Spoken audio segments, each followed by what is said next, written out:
Euroregione News. Epifania, tutte le feste si porta via e ci resta la pandemia.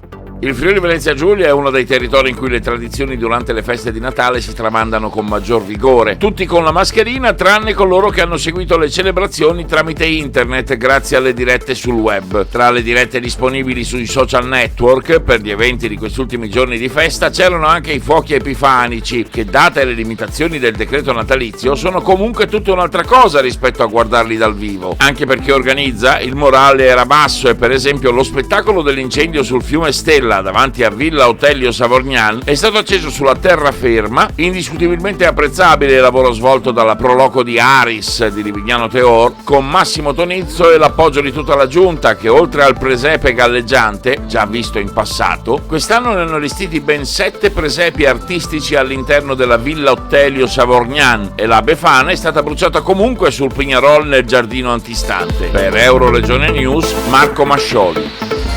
Euroregione News.